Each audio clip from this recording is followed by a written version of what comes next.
Hello guys, welcome to our channel neural cipher. स्वागत है एक बार फिर से आप लोगों का सी प्लस प्लस के न्यू लेक्चर में। और आज के इस लेक्चर में हम लोग फंक्शन को कवर करने वाले हैं। तो चलिए फंक्शन को बेसिक से ब्रिलियंस तक समझते हैं और उसे एक एक करके अच्छे तरीके से डिकोड करते हैं। तो सबसे पहला बात ये आता है कि हम फंक्शन किसे कहते हैं। तो आप लोगों को आज का हमारा टॉपिक जो कि है फंक्शन, वो आपके स्क्रीन पे दिख रहा होगा। तो आज हम लोग फंक्शन के बारे में समझेंगे और थोड़ा बहुत पॉइंटर के बारे में भी जानेंगे कि उसका क्या रोल आता है सी प्लस प्लस में। तो चलिए अपने पहले स्लाइड को तरफ देखते हैं। तो सबसे पहले आज हम लोग देखते हैं कि फंक्शन क्या होता है और हम फंक्शन का यूज क्यों करेंगे।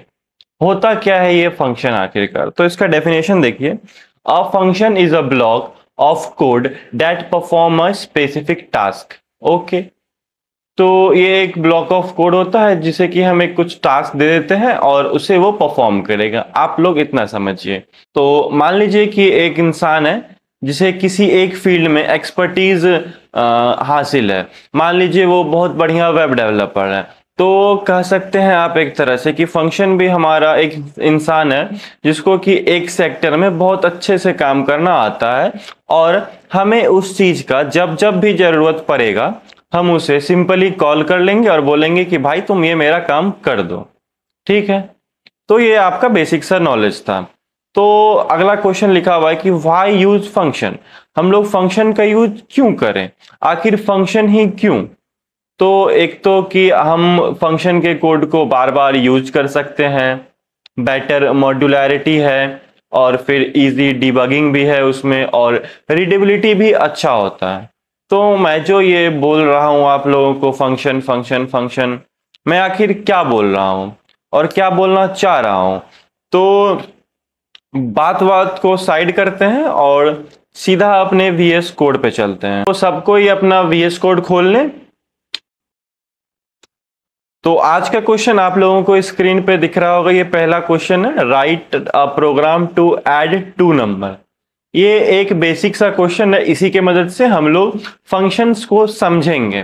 पहले तो समझना जरूरी है कि फंक्शन होता क्या है आखिरकार। समझेंगे ही नहीं तो फिर लिखेंगे कैसे। तो पहले समझते हैं कि हम फंक्शन कैसे होता है। तो सबसे पहले अपना ये बेसिक सा चीज है, इसको लिख लेना है। Hashtag include IO stream using namespace std int main।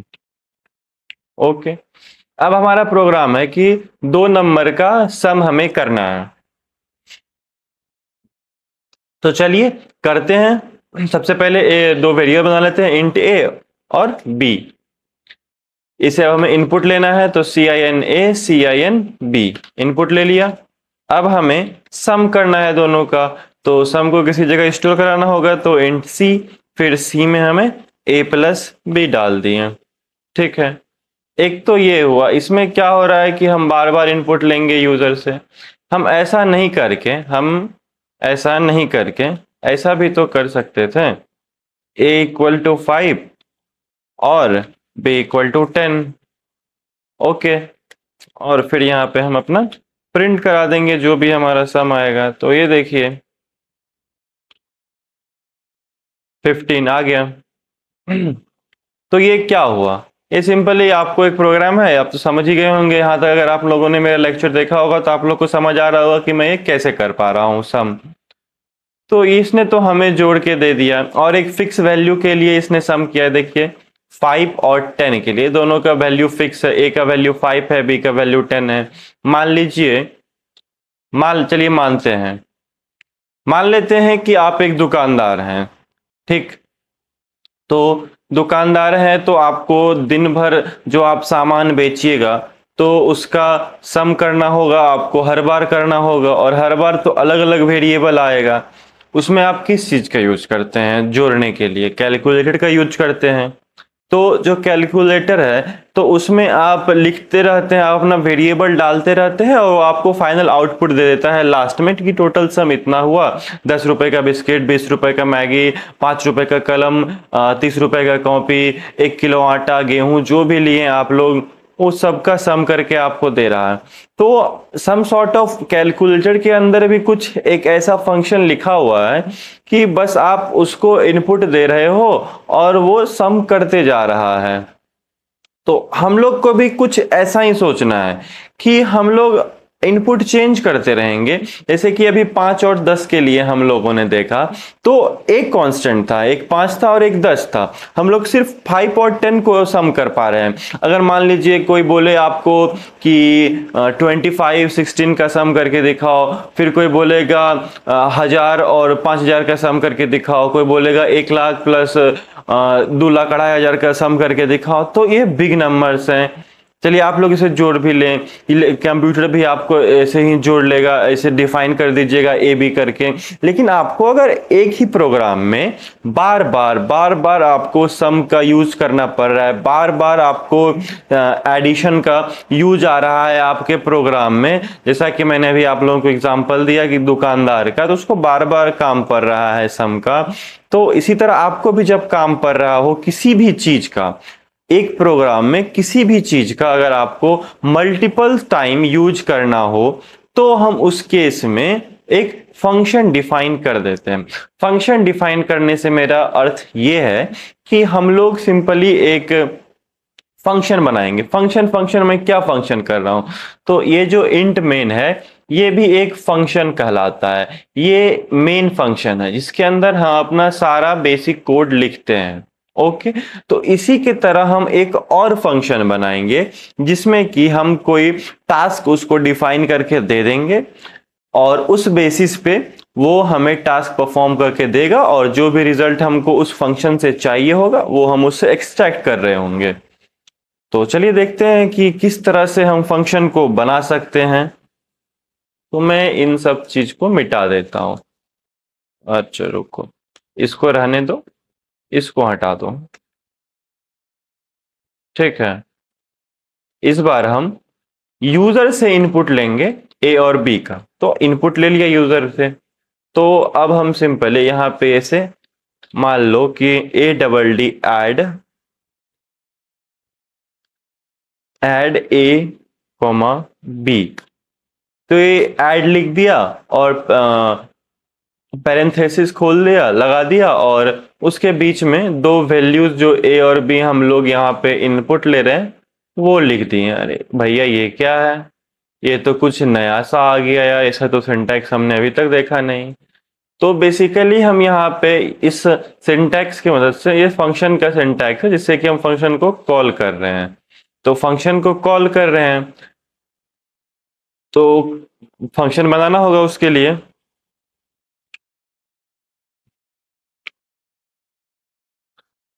तो ये जो आप लोगों को दिख रहा होगा, आप लोग सोच रहे होंगे भैया आपने ये हमें क्या लिख के दिखा दिया यार, ऐड पैरेंथेसिस ए कोमा बी, ये नया सा चीज क्या आ गया। तो बने रहो, देखो क्या होता है, बताता हूं मैं। तो अब ऐड लिख दिया, अब फिर इंट मेन से बाहर आ जाना है, इंट मेन से बाहर आ जाना है। बाहर कहाँ जाना है, यहाँ पे इसे नीचे नहीं आना है, नीचे भी आएंगे बाद में आएंगे, अभी स्टार्टिंग में से ऊपर चलिए। इंट मेन के ऊपर आना है और नेम स्पेस एसटीडी के नीचे आना है, क्या है कि हमें हरदम हमेशा एसटीडी नहीं लिखना है, इसीलिए हम इसके नीचे लिखेंगे। तो चलिए अपना फंक्शन बना देते हैं। फंक्शन का नाम है हमारा इंट ऐड। ओके, और यहाँ पे लिख दिया इंट ए इंट बी। ठीक है, और अब हम यहाँ पे डिफाइन कर दे रहे हैं एक सी जो कि है ए प्लस बी, और फिर लास्ट में लिख दिया मैंने रिटर्न सी। रिटर्न सी कर दिया और यहाँ पे एक वेरिएबल बना दिया इंट आंसर नाम का, और फिर यहाँ पे हम लोगों ने आंसर को प्रिंट करा दिया। तो चलिए देखते हैं ये कोड क्या करता है। ये देखिए यहाँ पे सिर्फ इनपुट देना है, तो 5 और 10 दिया, 15 आ गया। तो चलिए एक बार और रन कराते हैं, तो 8 9 दिया, 17 दे रहा है। एक बार और रन कराते हैं, 798, बहुत बड़ा नंबर देके देखता हूँ। ये पहला नंबर, ये दूसरा नंबर, -3। ये लगता है इंट से आगे चला गया है।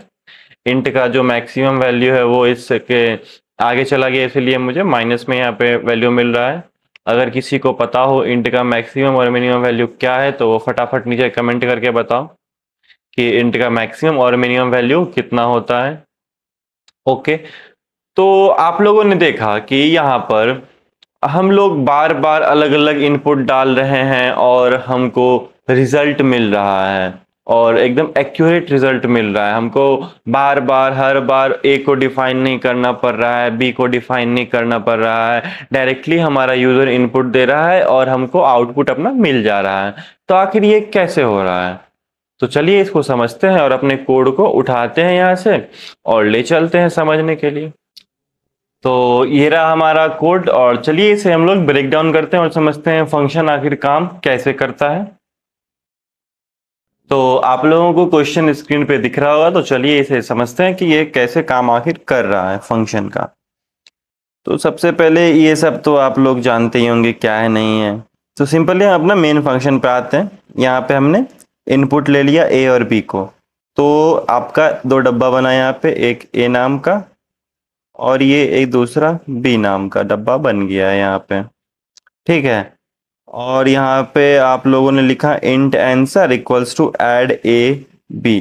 तो ये जो सिंटैक्स है, मैं अब जूम करके दिखलाता हूँ आप लोगों को। जो ये आपका सिंटैक्स है यहाँ पर इस जगह पे, ये ऐड ए बी, तो ये हमारा बेसिकली यूज होता है फंक्शन को कॉल करने के लिए, ठीक है। आप लोग इतना समझिए, हम लोगों ने यहाँ पे ये एक फंक्शन जो बनाया है इंट ऐड नाम का, तो उसको कॉल करने के लिए का ये एक तरीका है। देखिए, आप लोग जो भी नाम से फंक्शन बना उसका पहले नाम लिखना है, फिर पैरेंथेसिस, जिस तरह से अभी हम लोगों ने यहाँ पे ऐसे ऐड का बनाया, सॉरी। तो आप लोगों को सिंपली यहाँ पे सबसे पहले ऐसे ऐड का, हम लोग ऐड नाम का एक फंक्शन बना रहे हैं। यहाँ पे देखिए फंक्शन का ये नाम है ऐड। ये तो आपका डेटा टाइप है इंट, उसके बारे में बतलाऊंगा यहाँ पे। इंट, वॉइड, फ्लोट, अलग अलग तरह के डेटा टाइप आप लिख सकते हैं, उस पर भी हम आएंगे, लेकिन पहले समझते हैं इसको। तो ये ऐड आपका फंक्शन का नाम है। तो फंक्शन को कॉल करने के लिए सिंपली आपको सबसे पहले फंक्शन का नाम लिखना है, फिर ये पैरेंथेसिस डालना है, और अगर कोई टर्म है या फिर कोई वैल्यू है जो आप पास करना चाहते हो, जिसका आपको इस फंक्शन में यूज हो रहा होगा, उस वैल्यू को आप यहाँ लिख सकते हैं। और अगर कोई वैल्यू को पास नहीं करना है, बिना किसी वैल्यू का ही वो फंक्शन आपको कुछ काम करके दे रहा है, तो उस केस में हम यहाँ पे कोई भी वैल्यू नहीं डालेंगे, बस फंक्शन का नाम लिखेंगे और पैरेंथेसिस डालेंगे और बस सेमीकोलन कर दिए। तो ये हमारा अब फंक्शन यहाँ से कॉल लग गया फंक्शन को। तो हमने फंक्शन को फाइनली अपना फोन कर दिया कि भाई ये काम करना है, तो इसको पता चल गया, इसको कॉल आ गया। तो अब तो फंक्शन को कॉल लग गया है, तो अब फंक्शन को उसका काम करना है। चलिए देखते हैं फंक्शन के अंदर क्या काम हो रहा है। तो यहाँ पे इंट ऐड, तो ये जो सबसे पहला डेटा टाइप हम लोग लिखते हैं वो इसलिए लिखा जाता है क्योंकि आपको डिफाइन करना होगा कि आपका फंक्शन किस टाइप का होगा। किस टाइप का होगा मतलब से मेरा ये मतलब है कि क्या आपका फंक्शन कुछ वैल्यू रिटर्न कर रहा है। यहाँ पे देख पा रहे होंगे हमारे केस में रिटर्न सी हो रहा है। तो क्या आपका फंक्शन कुछ वैल्यू रिटर्न कर पा रहा है या नहीं कर पा रहा है। ओके, पहला केस हुआ। तो क्या रिटर्न करेगा आपका फंक्शन, यहाँ पे हमारे में इंटीजर रिटर्न कर रहा है। ये देखिए, ये जो इंट मैंने लिखा है इससे ये मतलब हुआ कि हमारा जो फंक्शन जो भी रिटर्न करेगा वो इंटीजर होगा। जो भी हमारा सी होगा वो क्या होगा, वो एक इंटीजर होगा। ओके, इंटीजर के अलावा ये कुछ भी रिटर्न नहीं कर सकता है। तो आपका जो पहला डेटा टाइप आप डिफाइन करते हो फंक्शन लिखने के लिए, वो आपको बतलाता है कि आपको किस टाइप का वैल्यू रिटर्न करना है। अगर मैं यहाँ पे इंट नहीं का के छोड़ के, इंट छोड़ के यहाँ पे अगर मैं फ्लोट लिख देता, फ्लोट अगर लिख देता तो जो भी ये सी है मुझे रिटर्न करता वो पॉइंट में रिटर्न करता, वो मुझे पॉइंट में रिटर्न करता, फ्लोट वैल्यू देता, डेसिमल वैल्यू देता। और उसी फ्लोट के जगह पे अगर मैं कैर लिख देता तो मुझे फिर कैरेक्टर वैल्यू देता, जैसे कि ए बी ये सब मुझे रिटर्न करता। स्ट्रिंग लिख देता तो स्ट्रिंग रिटर्न करता। तो सिंपली समझिए कि आपको जो भी रिटर्न करवाना है, जो भी आपको यूज चाहे उस फंक्शन से जो भी एक्सट्रैक्ट करना है, जिस भी टाइप का डेटा टाइप है, उस डेटा टाइप को हम पहले लिखते हैं। ओके, अब तो ये हो गया कि अब मान लीजिए कि आपको फंक्शन से कुछ रिटर्न में कुछ नहीं चाहिए, फंक्शन से आपको रिटर्न में कुछ नहीं चाहिए, ऐसे केस आएंगे, मैं बतलाऊंगा उसके बारे में भी। तो मान लीजिए कि आपको फंक्शन से कुछ रिटर्न ही नहीं चाहिए, एक भी कुछ भी वैल्यू रिटर्न नहीं चाहिए, डायरेक्टली फंक्शन के अंदर ही कुछ कुछ करके और जो भी आपका यूज है उसके यूज के मुताबिक ही आप अपने आंसर्स में मॉडिफाई कर ले रहे हैं, वो फंक्शन के अंदर हो रहा है, लेकिन फंक्शन कुछ रिटर्न नहीं कर रहा है। तो उस केस में हम इंट, कैर, फ्लोट, स्ट्रिंग वगैरह वगैरह सब नहीं लिखेंगे, हम लोग सिंपली लिख देंगे वॉइड। वॉइड, वॉइड का मतलब आप लोगों को पता होगा, वॉइड का मतलब होता है खाली। वॉइड का मतलब होता है खाली, कुछ नहीं है, वॉइड है, खाली है, कुछ है ही नहीं, तो रिटर्न क्या करेंगे, बस इसीलिए। तो ये था आपका स्टार्टिंग का ये कि आप डेटा टाइप किस टाइप का है, रिटर्न आप कुछ करना चाहते भी हैं या नहीं करना चाहते हैं। तो चलिए, हमारा ये पहला जो सिंटैक्स का ये स्टार्टिंग का था वो तो हम लोगों ने समझ लिया। अब उसके बाद आपको लिखना होता है फंक्शन का नाम। फंक्शन का नाम आप लोग कुछ भी लिख सकते हैं, बस ख्याल रखिएगा कि वो डेटा टाइप के रूल को फॉलो करता हो, वेरिएबल के नेमिंग को फॉलो करता हो, जिस रूल पे वेरिएबल का हम लोग नेम रखते हैं उसी के रूल पे हम लोग फंक्शन का भी नाम रखेंगे। हम लोग ऐसा इंट इंट ऐसा नाम नहीं रख सकते क्योंकि ये हमको एरर दे देगा। इंट एक खुद एक डेटा टाइप है तो उसका नाम वेरिएबल हम लोग कैसे यूज कर सकते हैं, तो ये सब का ध्यान रखिएगा। तो फिर हम लोगों ने यहाँ पे अपना फंक्शन का नाम डिफाइन कर लिया। नाम डिफाइन करने के बाद फिर से ये पैरेंथेसिस लगाना है, पैरेंथेसिस लगा दिया। अब पैरेंथेसिस के अंदर मान लीजिए कि आप एक फंक्शन है जिसमें कि आप कुछ वैल्यू नीड यूज है, मतलब कि आपको स्टार्टिंग में कुछ वैल्यू का जरूरत है, उस वैल्यू पे आप लोग कुछ कंप्यूटेशन करिएगा और हमको फाइनल रिजल्ट दे दीजिएगा। तो आपको तो वो वैल्यू हम देंगे, लेकिन आप वो वैल्यू लीजिएगा कैसे, हमने तो दिया आपको। जैसे कि यहाँ पे देखिए हम लोगों ने जो फंक्शन कॉल किया है तो उसमें ए और बी ये दोनों को हम लोग सेंड कर रहे हैं, हम लोग उस फंक्शन को दे रहे हैं ए और बी की भाई लो ये दो नंबर है, इसको लो और इसका मुझे सम करके दे दो। तो फंक्शन क्या करता है कि उसको कैच करने के लिए, उस वैल्यू को कैच करने के लिए जिस भी टाइप का वो वैल्यू है, हमारे केस में जो यहाँ पे आपको ए और बी है, जो हमारा ए और ये जो बी है वो इंट टाइप का है, इंटीजर टाइप का वैल्यू है ना। यहाँ देखिए ये इंटीजर टाइप का वैल्यू है। तो हम लोगों ने जो यहाँ पे इस इंटीजर टाइप वैल्यू को कैच करने के लिए जो डेटा टाइप यूज कर रहे हैं वो भी इंट ही यूज कर रहे हैं। तो आप लोग भी ध्यान रखना है आप लोगों को कि आप लोग जो भी डेटा टाइप का वैल्यू को कैच कर रहे हो उसी डेटा टाइप के वैल्यू को यहाँ पे भी आपको लिखना है इस पैरेंथेसिस के अंदर।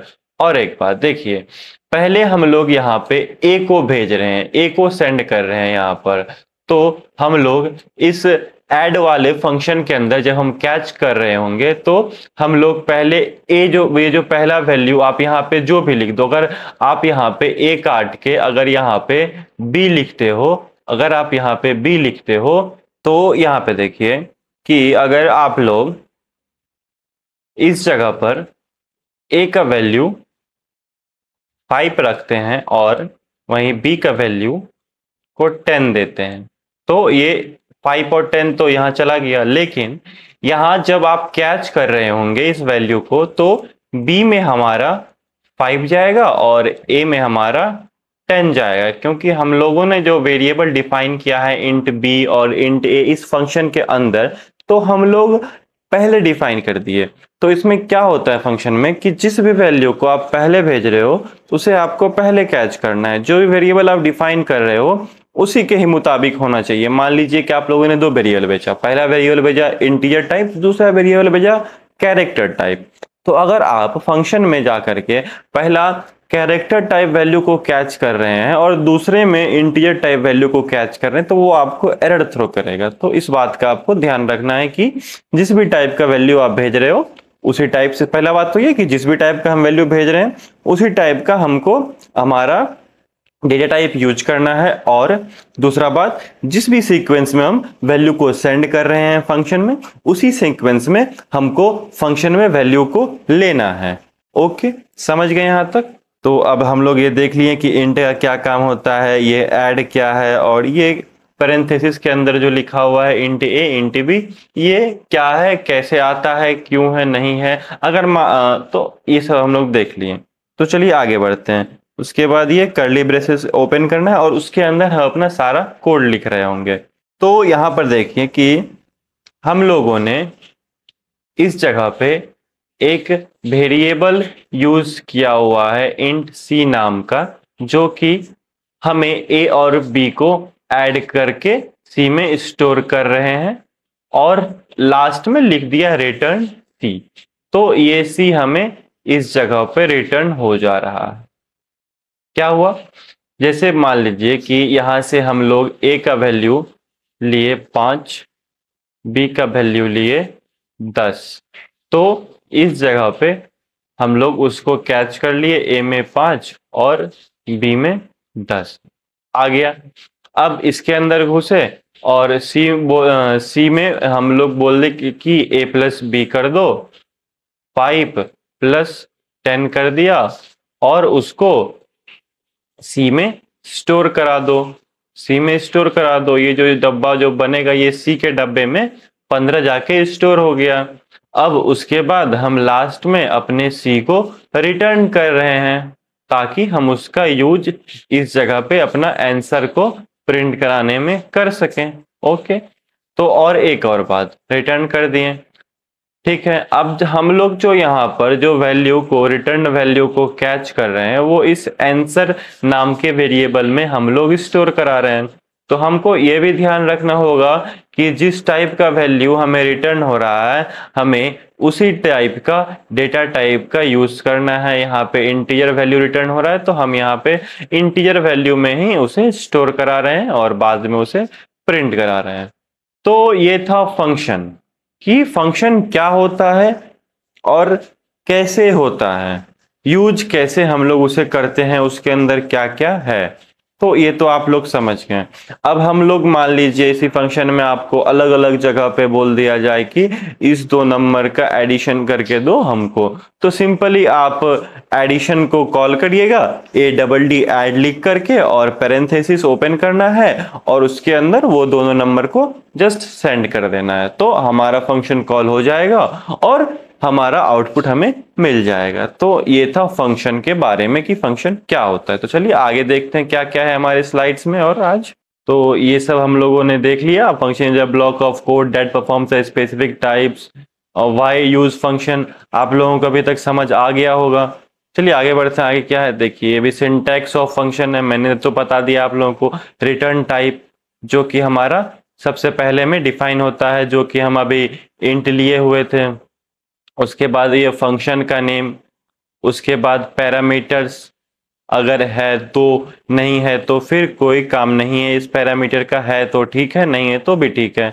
और फिर ये कर्ली ब्रेसेस के अंदर में हमारा जो भी फंक्शन का कोड होगा हम उसको लिख रहे होंगे। जैसे यहाँ पे एग्जांपल भी देखिए, ये देखिए यहाँ पे ये void नाम का फंक्शन बनाया हुआ है, और मतलब सॉरी void नाम का नहीं, void डेटा टाइप का, नाम गलती से बोल दिया मैं। नाम तो इसका ये है से हेलो, तो इस फंक्शन का नाम है से हेलो। और यहाँ पे देखिए आप लोग कि हम इस फंक्शन में कुछ भी इनपुट नहीं ले रहे हैं, कुछ भी इनपुट नहीं ले रहे हैं, कुछ है नहीं है, कुछ भी नहीं है। सिंपली हम इस फंक्शन में हेलो वर्ल्ड को प्रिंट करवा रहे हैं। तो अगर हमें हेलो वर्ल्ड को मान लीजिए 500 बार प्रिंट कराना हो तो एक तो हो गया वो, आप देखिए, अब देखिए यहाँ पे एक लूप्स और फंक्शन, हम लोग इस दोनों का यूज करके हेलो वर्ल्ड को 500 बार कैसे प्रिंट कराएंगे, इस पे बात करते हैं। और थोड़ा आप लोग भी सोचिए और आप लोग ट्राई करिए और ट्राई करके देखिएगा ही। मैं बस आप लोगों को ऊपर ऊपर से बतला देता हूँ कि कैसे होगा। यहाँ देखिए, जैसे कि ये वाला फंक्शन है, आप लोगों को क्लियरली दिख पा रहा होगा। ये जो फंक्शन है हमारा यहाँ पे बना हुआ, तो इसमें क्या है, ये हेलो वर्ल्ड प्रिंट कर रहा है, तो हमें इस वाले फंक्शन को कॉल करना होगा। मान लीजिए कि कोई आपको बोलता है any time hello world print करा के देखा, तो सिंपली हम लोग क्या करेंगे कि हमारा फॉर लूप चलेगा ही।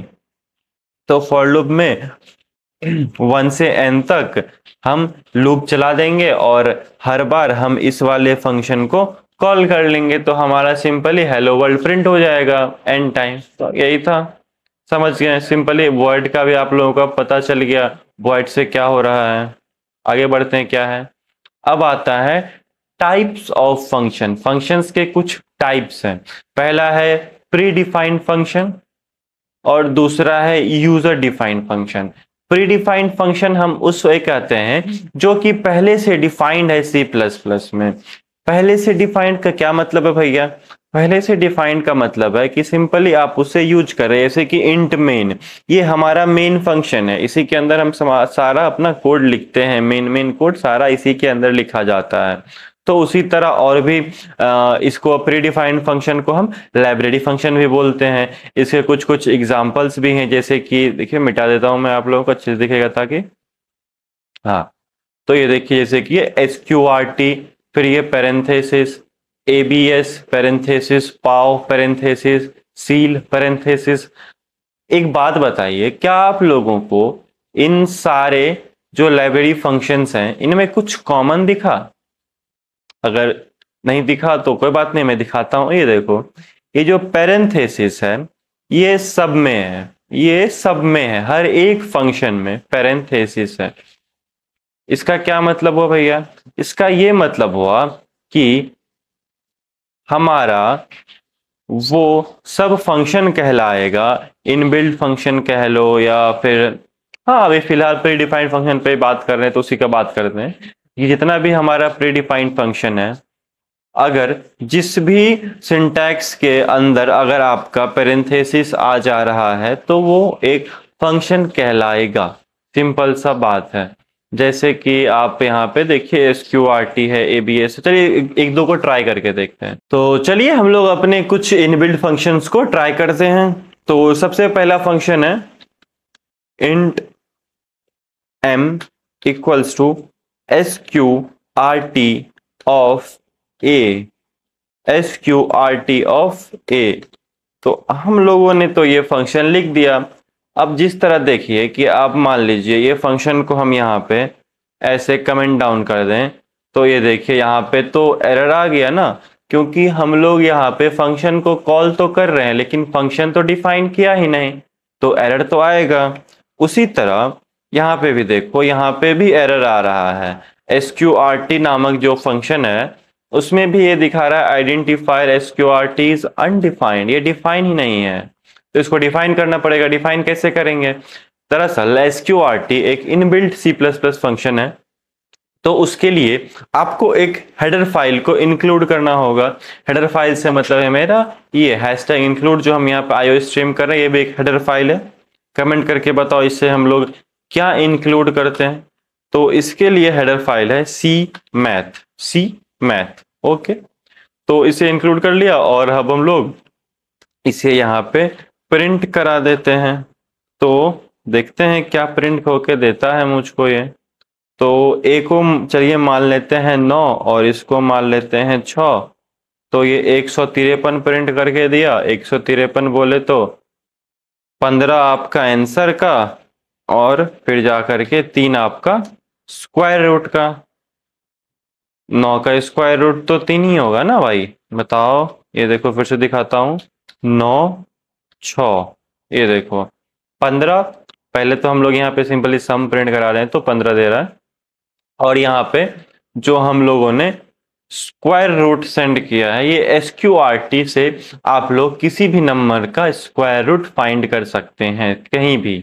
सिंपली आपको SQRT और उसके अंदर जो भी नंबर डालना है वो डालिए पैरेंथेसिस के अंदर, और उसका स्क्वायर रूट आपको निकाल करके दे देगा। लेकिन उसके लिए आपको ये हैशटैग इंक्लूड सी मैथ को इंक्लूड करना होगा, जो कि मैथ्स के फंक्शन है। तो आप लोग और भी कई सारे फंक्शन है, मैं एक दो करके दिखा देता हूं, आप लोग और भी जा करके एक्सप्लोर करना इसे। तो चलिए एक बार एक और करते हैं। तो सिंपली सी आउट कर देते हैं किसको, POW ऑफ A, 2। ये मैं क्या लिख रहा हूं, चलिए दिखलाता हूं। उससे पहले यहाँ पे एक न्यू लाइन दे देते हैं ताकि देखने में अच्छा लगे। देखने में अच्छा लगना बहुत ही जरूरी है। तो ये 9, ये 6, बूम, ये आया 15, ये आया 3, ये आया 81। 81 क्या है, 81 9 का स्क्वायर है। तो अगर आपको किसी भी नंबर में पावर टू द पावर कुछ भी डालना हो तो आप ये पाव फंक्शन का यूज कर सकते हैं। इसका सिंटैक्स कुछ इस प्रकार है, दिखा देता हूं जूम करके। POW फिर पैरेंथेसिस, फिर उसके अंदर ये आपका जो पहला नंबर होगा वो हमेशा आपका मतलब कि किस पे आपको इस स्क्वायर करना है उसका, कि क्यूब करना है वो नंबर, और उसके बाद कितना टाइम उसको मल्टीप्लाई करना है, उसका स्क्वायर करना है या क्यूब करना है या क्वाड्रेंट करना है या कुछ भी करना है। तो वो आपको यहाँ पे लिखना है 2 3 4 5 6, उसका पावर वो आपको निकाल देगा। A⁻², A⁻, अगर मान लीजिए यहाँ पे मैं A⁻22 लिख देता हूँ। चलिए बहुत बड़ा पावर हो गया, देखते हैं निकाल के तो दे ही देगा, कंप्यूटर बहुत तेज है। 10 5, ये देखिए 10⁻22 करें तो 1E+022, पता नहीं क्या क्या दे दिया। हटाइए सब चीज को, आगे बढ़ते हैं हम लोग। तो ये कुछ कुछ इनबिल्ड फंक्शन है जो कि आपको C++ में मिल जाएंगे, हर कोडिंग लैंग्वेज में होते हैं इनबिल्ड फंक्शंस। तो ये कुछ C++ के हैं। आप लोग जाएं, ChatGPT मारे, जेमिनाई मारे, गूगल मारे और जाके सर्च करें कि C++ के अंदर और कितने सारे कौन सब इनबिल्ट फंक्शन होते हैं। ये तो हम लोगों ने देख लिया। अब है यूजर डिफाइंड फंक्शन। ये तो हम लोगों ने शुरू में ही कर लिया। यूजर डिफाइंड फंक्शन जो हमारा ऐड हम लोग जो फंक्शन बना रहे थे, मतलब जो भी हम लोग फंक्शन बनाते हैं जिस तरह के हमारे यूज के लिए, जैसे कि हम लोगों ने अभी ऐड नाम का फंक्शन बनाया, तो वो हो गया आपका यूजर डिफाइंड फंक्शन। चलिए ठीक है, आगे बढ़ते हैं। अब आता है function declaration, definition and call. तो मैंने तो आप लोगों को सब कुछ पहले ही बता दिया, PPT के जरिए आप लोगों को दिखा देता हूँ कि हम लोगों ने आज सब कुछ कर लिया है एक गो थ्रू में। तो फंक्शन प्रोटोटाइप है ये इंट ऐड। तो एक देखिए एक और तरीका है यहाँ पर, ये function prototype, function definition, function call, सबके बारे में तो मैं आप लोगों को बता दिया हूँ। एक और चीज है जो मैं आप लोगों को बतलाना चाहूंगा। अब देखिए हम लोग इसी फंक्शन का बात करते हैं। ये जो हमारा सिंपली एक एडिशन का फंक्शन हम लोगों ने यहाँ पे बना के रखा हुआ है, तो हम लोगों ने इसे कहाँ लिखा है, हम लोगों ने इसे इंट मेन के ऊपर लिखा है। ठीक, कोई दिक्कत नहीं। तो इसको चलिए यहाँ से हटाते हैं और इस जगह पे लिख देते हैं। ये क्या हुआ, एरर तो नहीं दिया। चलिए रन करा के भी देखते हैं क्या होता है। रन भी करा दिया, अरे वाह, यहाँ देख, यहाँ एरर दे दिया। यहाँ पे बोल रहा है कि add was not declared in this scope. इस जगह एरर नहीं दे रहा है। यार ये दगाबाजी कर रहे हो VS कोड तुम मेरे साथ। कोई बात नहीं, देखिए मैं वही दिखाना चाह रहा हूँ कि ये एरर थ्रो कर रहा है हमको, लेकिन इसे भी कोप करने का एक सॉल्यूशन होता है। मैं क्या बोलना चाह रहा हूँ कि आप जब भी फंक्शन को डिक्लेयर करिएगा तो वो हमेशा आपके मेन फंक्शन के ऊपर होना चाहिए। मेन फंक्शन के ऊपर होना चाहिए, या नहीं तो जहां से भी आप अपने फंक्शन को कॉल कर रहे हैं, जिस भी जगह से आप अपने फंक्शन को कॉल कर रहे हैं, हमारे केस में हम लोग यहाँ पे मेन फंक्शन से कॉल कर रहे हैं, तो जिस भी जगह से आप अपने फंक्शन को कॉल करिएगा, आपको उस जगह से ऊपर की तरफ, उस जगह से ऊपर, उस फंक्शन से ऊपर बाहर निकल के ऊपर के साइड आपको अपना फंक्शन को डिफाइन करना पड़ेगा, जिस तरह से हम लोगों ने पहले किया था। आप लोग देख पा रहे हैं कि जैसे ही मैंने ऐड फंक्शन को नीचे लाया, मेन फंक्शन के नीचे, तो वो कॉल पकड़ ही नहीं पा रहा है, कॉल लग रहा है लेकिन जो आप उसका पाथ है जाने का वो वहां तक पहुंच ही नहीं पा रहा है, वो ऐसे ऊपर जाता है, तो ऐसे नीचे आना पॉसिबल नहीं है। तो उसके लिए हम लोग क्या करते हैं, एक तरह से कर सकते हैं प्रॉक्सी लगा देते हैं, उसका फंक्शन का प्रॉक्सी लगा देते हैं हम लोग फंक्शन का एक बेसिकली इस जगह पे, ताकि हम लोग फंक्शन का यूज कहीं भी कर सकें। उसके लिए हम लोग फंक्शन प्रोटोटाइप बनाते हैं और उसके बाद हम पूरे कोड में उस फंक्शन को कहीं भी लिख सकते हैं, हम आजाद हैं। फंक्शन प्रोटोटाइप से मतलब है मेरा कि सिंपली यहाँ पे इसके ऊपर आकर के बस एक बार हमें इसे डिफाइन कर देना है या इस तरह से, और कुछ नहीं करना है, हमें बस इस फंक्शन को बना देना है, उसका वैल्यू को कैच कर लेना है। फंक्शन को बना देना है और उसके वैल्यू को कैच कर लेना है और कुछ नहीं करना है। उसके बाद हम फंक्शन को कहीं भी लिख सकते हैं, नीचे, बीच में, ऊपर, नीचे। तो यहाँ देखो 9 6, तो देखो आपको आंसर मिल पा रहा है। समझ गए मैं क्या कहना चाह रहा हूँ? ये इसको कहते हैं हम लोग फंक्शन प्रोटोटाइप। मैं बेसिकली इसे रिकमेंड नहीं करूंगा, मुझे मजा नहीं आता इसमें। क्या यार, एक बार यहाँ लिखो फिर यहाँ लिखो, कितने बार लिखेंगे? अच्छी बात है एक बार में ही लिख दो, ऊपर में ही लिख दो, क्या दिक्कत है यार। बस ध्यान रखना कि जहां से भी तुम फंक्शन को कॉल कर रहे हो उसके ऊपर होना चाहिए तुम्हारा फंक्शन, बस इतना सा तुम्हें ध्यान रखना है।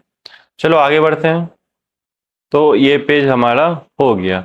फंक्शन प्रोटोटाइप क्या है समझ लिए, फंक्शन डेफिनेशन क्या है वो भी हम समझ लिए, और फंक्शन कॉल क्या है वो तो हम लोग जानते ही हैं। फंक्शन को फोन लगाते हैं पहले, फिर वो फंक्शन पे जाता है, चेक करता है कि फंक्शन एग्जिस्ट करता है या नहीं करता है, हम लोगों ने डिफाइन करके रखा हुआ है कि नहीं करके रखा हुआ है, डिफाइंड है तो ऊपर है या नहीं है। अब ऊपर है तो जो हम पैरामीटर यहाँ पे सेंड कर रहे हैं वो पैरामीटर हम यहाँ पे कैच कर रहे हैं कि नहीं कर रहे हैं, वो है क्या है। उसके बाद जिस टाइप का पैरामीटर हम लोग यहाँ पे सेंड कर रहे हैं उसी टाइप का पैरामीटर यहाँ पे हम लोग कैच कर रहे हैं कि नहीं कर रहे हैं। तो इतना सब चीज का हमें ख्याल रखना पड़ता है। लास्ट में ये रिटर्न हमें क्या करना है, किस टाइप का रिटर्न करना है, वो भी देखना पड़ता है। तो समझ गए होंगे आप लोग। चलिए आगे बढ़ते हैं। अब आता है function argument and return type. No argument no return, सीधा बात है वही वॉइड वाला बात। कोई आर्ग्यूमेंट नहीं है, कुछ रिटर्न नहीं है, सिंपली प्रिंट कर देना है। Argument but no return. Void greet string name C out hello name. एक मतलब हुआ कि कोई आर्ग्यूमेंट नहीं है इसमें, मतलब कुछ भी हम कैच नहीं कर रहे हैं और सिंपली रिटर्न भी कुछ नहीं कर रहे हैं, सिंपली अपने अंदर ही फंक्शन के अंदर ही हमारा सब काम हो जा रहा है। इसमें हम लोग कुछ कैच कर रहे हैं और उसे वही फंक्शन में हम लोग प्रिंट करा दे रहे हैं। और एक होता है नो आर्ग्यूमेंट बट रिटर्न, हम यहाँ पे कुछ ले भी नहीं रहे हैं लेकिन कुछ वैल्यू रिटर्न जरूर कर रहे हैं। तो ये कुछ टाइप फंक्शन आर्ग्यूमेंट और रिटर्न टाइप के। आगे बढ़ते हैं। अब आता है call by value versus call by reference. ये क्या होता है? कॉल बाय वैल्यू और कॉल बाय रेफरेंस क्या है आखिरकार? तो चलिए देखते हैं इसको कि ये जो कॉल बाय वैल्यू होता है इस केस में हम लोग जब भी अपना कुछ वैल्यू सेंड कर रहे होते हैं अपने फंक्शन को, तो वो उस वैल्यू का बस यूज कर सकता है, उस वैल्यू का यूज कर सकता है, उसे मॉडिफाई नहीं कर सकता है। लेकिन अगर हम कॉल बाय रेफरेंस के मदद से अपने वैल्यू को सेंड कर रहे हैं फंक्शन में, तो वो उस वैल्यू को यूज भी करेगा और उस वैल्यू को वो मॉडिफाई भी कर सकता है। तो मैं क्या कहना चाह रहा हूँ आखिरकार, तो चलिए देखते हैं कि मैं क्या कहना चाह रहा हूँ। तो मैं उस कॉल बाय वैल्यू और कॉल बाय रेफरेंस को आप लोगों को कोड करके दिखलाता हूँ, तो उससे क्या होगा कि आप लोगों का अंडरस्टैंडिंग क्लियर होगा और अच्छे से आप लोग समझ पाइएगा। तो चलिए एक नया फाइल बना लेते हैं कॉल के नाम से। तो देख पा रहे हैं ये हम लोगों ने पहले से लिख के रखा हुआ है। तो चलिए कॉल बाय वैल्यू और कॉल बाय रेफरेंस को समझते हैं। तो ये हमारा एक वेरिएबल है इंट ए, जिसको कि हम लोगों ने एक वैल्यू डाला है 5। ओके, और एक इसको हम फंक्शन बनाते हैं वैल्यू नाम का, जिसमें कि हम ए पास कर रहे हैं, और ये हमारा वैल्यू कॉल बाय वैल्यू है। और एक और बनाते हैं रेफर का, जिसमें कि हम ए को सेंड कर रहे हैं। तो ये हमारा दो फंक्शन है। वैल्यू से हम कॉल बाय वैल्यू को समझेंगे और रेफर से कॉल बाय रेफरेंस को, तो हम यहाँ पे सिंपली यहाँ पे देखिए void, ये void टाइप का में हम लोग बनाया, यहाँ पे कुछ रिटर्न नहीं होगा, void वैल्यू इंट a। अब हम यहाँ पे a में a+5 कर देंगे, ठीक है, a में a+5 कर देंगे। और फिर दूसरे में जो हमारा दूसरा फंक्शन है रेफर, उसमें हम जो a को ले रहे हैं वो m% a ले रहे हैं, हम a नहीं लिए, हम यहाँ पे लिखे m%a। ज़्यादा घबराइएगा मत, मैं इस पे आता हूँ ये क्या हो रहा है। और यहाँ पे भी सिंपली a बराबर a+5 कर दे रहे हैं। अब उसके बाद हम लोगों ने ये जो पहला कॉल दिया, उसके बाद हम a को प्रिंट कराते हैं, ओके। और ये जो हमारा दूसरा कॉल है, इसके बाद भी हम a को प्रिंट कराते हैं। चलिए प्रिंट कराते हैं। ये देखिए अच्छे से नहीं दिखा, सॉरी, मैं बार बार यार ये नया लाइन देना भूल जाता हूँ, सॉरी, मेरी गलती है, ध्यान रखूंगा मैं आगे से। तो ये देखिए कि हम लोग प्रिंट तो ए कर रहे हैं 2 बार, लेकिन 2 अलग अलग वैल्यू क्यों मिल रहा है हमको, ये क्या हो गया? सोचने वाली बात है यार, ये क्या हो रहा है यहाँ पे। तो चलिए इसे उठाते हैं और हम लोग सिंपली समझ। तो यहाँ पे देखो कि हम लोग यहाँ पे ये वैल्यू नाम का फंक्शन बनाए और एक रेफर नाम का फंक्शन बनाए।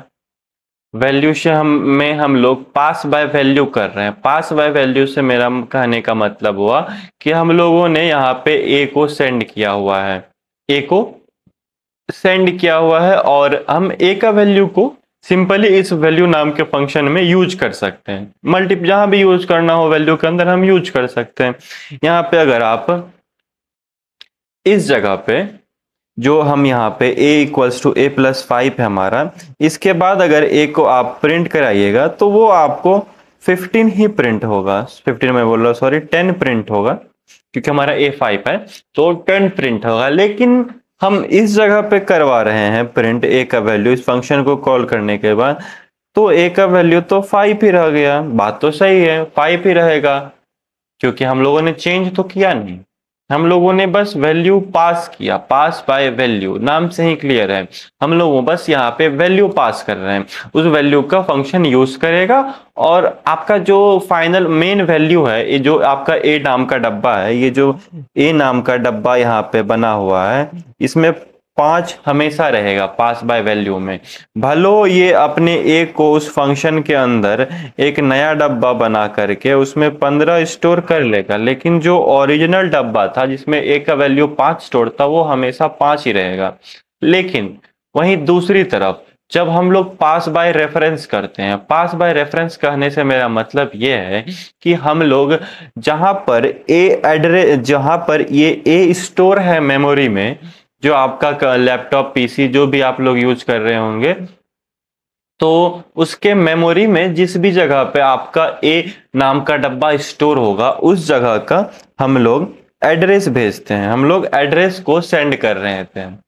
एड्रेस सेंड करते हैं तो उससे क्या मदद मिल पाता है कि हम लोग एक तो उस एड्रेस पे प्रेजेंट वैल्यू को एक्सेस कर पाते हैं, जो हमारा ए में 5 प्रेजेंट है उसे तो एक्सेस कर पाएंगे, लेकिन हम ए को मॉडिफाई कर सकते हैं। जो हमारा ए मेन ए है जिसमें 5 स्टोर है, उस 5 को हम मॉडिफाई कर सकते हैं। और वहां पे यहाँ पर हम कर भी रहे हैं कि यहाँ पे आप लोग देखें कि हम लोगों ने जो ये दूसरा रेफर नाम का फंक्शन बनाया हुआ है, जहां पर कि हम लोग इसको करके इस ए को जो कॉल कर रहे हैं, सॉरी कॉल कर रहा हूं मैं, मतलब ए को जो कैच कर रहे हैं वो m%a से कर रहे हैं। m% बेसिकली यूज होता है किसी भी चीज का एड्रेस को पता करने में, ओके। जो भी वेरिएबल है उसके आगे में अगर आप m% लगा देते हैं तो वो उसका आपको एड्रेस निकाल करके दे देगा। तो यहाँ पे सिंपली हम उस एड्रेस पे पहुंच जा रहे हैं। हम एक्चुअली में जो हमारा ए है, हम इस डब्बे पर पहुंच गए। मान लो ये किसी एड्रेस पे, यहाँ पे ये मेमोरी का बिट है, इस जगह पे आपका ए स्टोर है, आपका यहाँ पे ए स्टोर है। इस जगह पे स्टोर है, तो आप इस जगह को एक्सेस कर पा रहे हैं। और उसके बाद एक्सेस ही नहीं कर पा रहे हैं, बल्कि हम इसको मॉडिफाई कर दे रहे हैं। अब ये 5 नहीं, अब ये 10 हो गया है। अब इसके बाद जब भी ए का वैल्यू यूज होगा या हम वापस से सेंड कर रहेंगे फंक्शन में, तो ए का वैल्यू 10 जाएगा, ना कि 5। तो यही था डिफरेंस पास बाय वैल्यू और पास बाय रेफरेंस में, कि पास बाय वैल्यू में हम अपना वैल्यू पास करते हैं और हम अपने मेन जो भी मेरा सब्सटेंस है उसमें कोई भी चेंज नहीं आता है, और पास बाय रेफरेंस में हम वैल्यू पास कर रहे होते हैं लेकिन उसे कैच करते हैं उसके एड्रेस के रूप में, मतलब उसका एड्रेस हम पास कर रहे हैं। सिंपली आप ये भी सब कह सकते हैं कि हम लोग उसके एड्रेस को फिर मॉडिफाई भी कर सकते हैं, जिससे कि आपका रिजल्ट आपको आपके मेन वैल्यू में रिफ्लेक्ट होता हुआ दिखेगा। ठीक है, तो एक और चीज यहाँ पे मैं जो बोल रहा था कि कहीं भी अब आप यहाँ पे देखो, अगर आप लोग फिर से यहाँ पर अगर एक बार वैल्यू को कॉल करते हो ए के लिए, इसके बाद इस रेफर के बाद, और मान लो मैं यहाँ वैल्यू में भी ए को प्रिंट करा देता हूं एक बारी, तो आप लोग देखना, एक बार तो 5 प्रिंट होगा और एक बार 10 प्रिंट होगा। यहाँ देखो मैं क्या बोलना चाह रहा हूँ, अरे यार फिर से कहीं गलती, एंडल नहीं डालता हूं मैं, क्या बताऊं यार, भूल जाता हूं। तो यहाँ देखो, तो ये देखो, ये पहला 10, ये पहला 10 कहाँ से मिल रहा है हमको, वैल्यू ऑफ ए को हमने कॉल किया, हम लोग यहाँ पहुंच गए और यहाँ पे ए का वैल्यू 10 हो गया, 10 प्रिंट हो गया। उसके बाद हम वापस से प्रिंट कर रहे हैं ए का वैल्यू, जो कि हमारा यहाँ पे 5 प्रिंट हो रहा है। उसके बाद फिर हम लोगों ने अपना ए का वैल्यू को पास बाय रेफरेंस किया इस जगह पे, और उसके बाद ए का वैल्यू को प्रिंट कराए, तो हम लोग देख पा रहे हैं कि ए का वैल्यू अब 10 हो चुका है। अब उसके बाद जब हम लोग वैल्यू को वापस से कॉल कर रहे हैं इस जगह पे, तो ये देखिए 15 प्रिंट होके आ रहा है। 15 कब प्रिंट होके आएगा, जब ए का वैल्यू 10 होगा, जो कि हो चुका है। यहाँ पे देखिए ए का वैल्यू इस जगह पे 10 हो गया है। अब हम यहाँ पे इस वैल्यू नाम के फंक्शन में ए का वैल्यू सेंड कर रहे हैं, तो हमको वो आउटपुट में 15 दे रहा है, क्योंकि ए का वैल्यू 10 हो चुका है। तो यही था पास बाय वैल्यू और पास बाय रेफरेंस में डिफरेंस। तो चलिए आगे बढ़ते हैं। अब आता है introduction to pointer. Introduction to pointer, अब ये पॉइंटर क्या है भैया, अब देखो, अब मैंने बतलाया आप लोगों को कि M% का यूज करके आप लोग किसी भी डेटा टाइप का, मैं सॉरी डेटा टाइप बोल रहा हूं मैं, किसी भी वेरिएबल का एड्रेस आप लोग पता कर सकते हैं। अब उस एड्रेस पे मान लो क्या है, अब उसको आपको प्रिंट कराना है, उसको आपको यूज करना है, तो उस केस में हम लोग पॉइंटर का यूज करते हैं। यहाँ पे आप लोग देखिए, आ गया, तो यहाँ देखिए सबसे पहले ये इंट ए नाम का वेरिएबल है 10, और इंट स्टार पीटीआर, इसी स्टार को हम लोग बोलते हैं क्या, पॉइंटर। इसी स्टार को बोलते हैं हम लोग पॉइंटर। स्टार को डिफाइन, मतलब सॉरी, पॉइंटर को डिफाइन करने का एक तरीका है। तो int star PTR equals to M% of A. Okay, इसका क्या मतलब हुआ, M% ऑफ ए में इसका एड्रेस है, ए का एड्रेस है, किसमें, M% के मदद से हम लोगों ने ए का एड्रेस फेच कर लिया। और ये जो हम लोग स्टार लगा दिए, हम लोगों जो स्टार लगा दिए, उससे हम ए का वैल्यू एक्सेस कर पा रहे हैं दूसरे जगह पे, ए का वैल्यू एक्सेस कर पा रहे हैं दूसरे वेरिएबल में। अब जो हम पीटीआर को अगर मान लो यहाँ पे हम लोग प्रिंट कराएंगे, अगर हम लोग यहाँ पे पीटीआर को प्रिंट कराएंगे, तो उसका वैल्यू हमें 10 मिलेगा। तो चलो दिखाता हूं आप लोगों को VS कोड में। फोल्डर बना लेते हैं यहाँ पे ptr.cpp नाम से। हाँ, तो आप लोग देख पा रहे होंगे कि बेसिक से स्ट्रक्चर पहले से लिखा हुआ है। तो चलिए पॉइंटर को समझते हैं। तो सबसे पहले हम लोग यहाँ पे एक ए नाम का डब्बा बनाया, जिसमें कि हम लोगों ने 5 स्टोर करा दिया। अब एक पॉइंटर लेते हैं, int star ptr equals to M% of a, और अब हम लोग प्रिंट करा देते हैं, किसको प्रिंट कराना है, स्टार ptr को। स्टार ptr में क्या है, 5 है, देखा। तो हम लोग बेसिकली पॉइंटर के मदद से उस डब्बे में स्टोर्ड जो भी वैल्यू है उसका हम लोग यूज कर सकते हैं, उसे एक्सट्रैक्ट कर सकते हैं। देखिए आप लोग तो सोच बोलेंगे कि हम लोग तो फंक्शन में भी एक्सट्रैक्ट कर रहे थे, यूज कर रहे थे, तो फिर ये पॉइंटर का क्या मतलब बनता है? इसके बिना भी तो हो जाएगा। हाँ बिल्कुल हो जाएगा, क्या दिक्कत है। लेकिन आप लोग बस उस ए को ही हरदम यूज कर रहे हैं, उस ए वेरिएबल पे आप लोग डिपेंडेंट है, उसी को आप लोग यूज कर रहे हैं। और अगर मान लीजिए कोई चेंज करना होगा तो चेंज तो फिर ए में भी हो जाएगा ना। अगर पास बाय रेफरेंस करिएगा तो चेंज आपका ए मेन वेरिएबल में हो जाएगा, लेकिन आपको चेंज नहीं करना है, लेकिन आपको उस ए का वैल्यू एक्सट्रैक्ट करना है। तो उस केस में आप लोग पॉइंटर का मदद ले सकते हैं। सिंपली ये उसका सिंटैक्स है, int star ptr equals to m% of जो भी आपका वेरिएबल है। तो ये स्टार लिखना है, फिर आपके पॉइंटर का जो भी आप नाम लिखना चाहें वो लिख देंगे, और उसके बाद जिस भी चीज का आपको वैल्यू चाहिए वो सिंपली आप लोग लिख सकते हैं। यहाँ पे आप लोगों को मैं एक दो चीज और करके दिखाता हूं। यहाँ देखो कि अगर मैं यहाँ पे सी आउट करा दूं, क्या प्रिंट करा दे ये, तो इससे क्या प्रिंट होगा? ये जो हमारा प्रिंट हो करके दे रहा है हमको, ये हमको दे रहा है, यहाँ पे देखो, यहाँ पे ये हमको इस ए का एड्रेस हमको यहाँ पे प्रिंट करके दे रहा है। अच्छे से दिखाता हूँ, और बाद में ऐसे भी प्रिंट करके दे रहा है।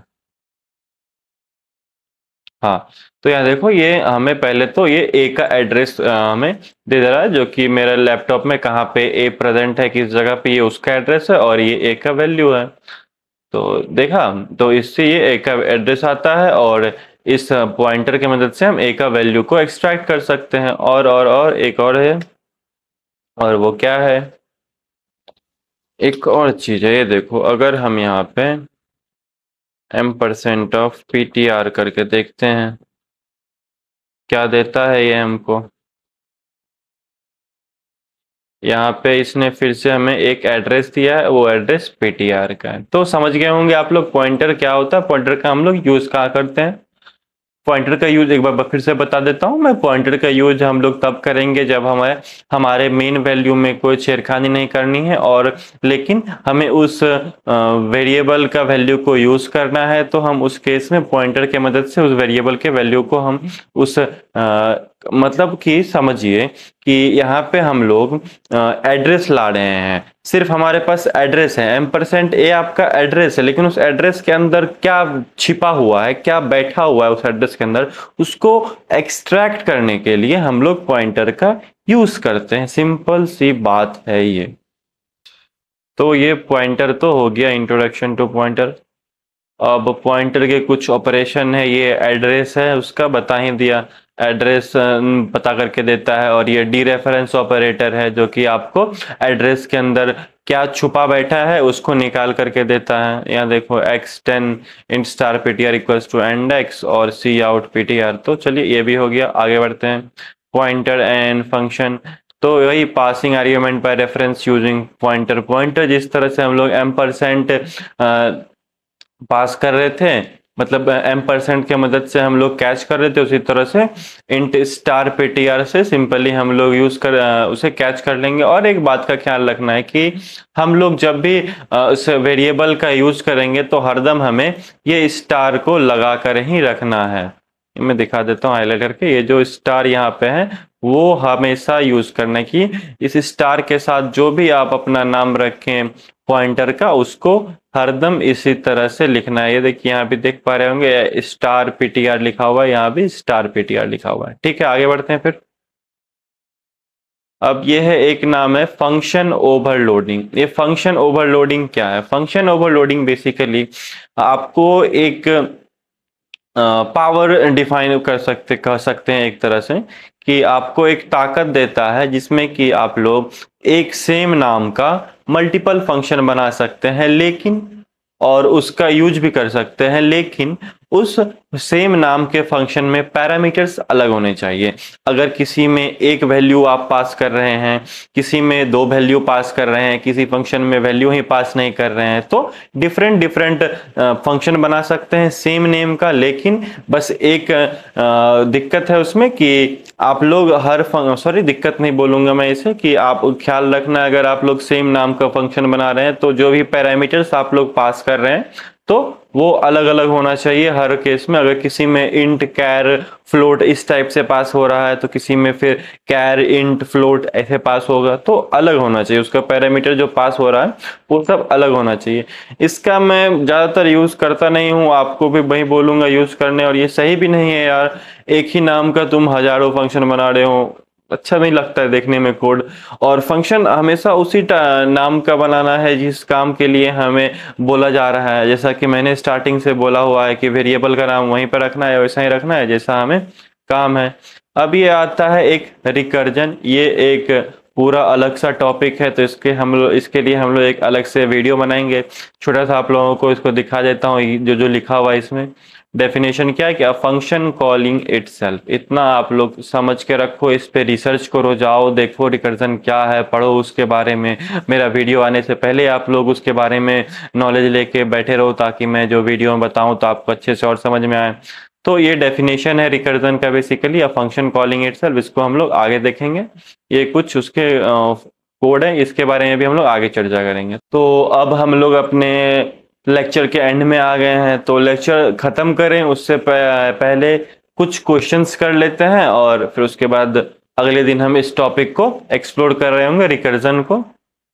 तो चलिए अपना VS कोड खोल लीजिए सब कोई। तो हमारा आज का ये दूसरा question, swap two numbers using function. Using function एक तो सिंपली आप कर लीजिएगा, यूजिंग फंक्शन। ओके, तो दो नंबर को स्वैप करना है फंक्शन का यूज करके। तो हमें दो नंबर को स्वैप करना है फंक्शन का यूज करके, तो दो नंबर को हम लोग इनपुट ले लेते हैं, इंट ए कॉमा बी, सी इन ए और बी, ये इनपुट हो गया। अब हमें स्वैप करना है नंबर्स को, स्वैप ए कॉमा बी। स्वैप मतलब होता है कि हमारा जो भी ए में वैल्यू होगा वो बी में चला जाएगा, बी में जो वैल्यू होगा वो ए में चला जाएगा। और उसके बाद अब देखो यहाँ पे हम लोग उसे यहाँ पर प्रिंट करा देंगे ए,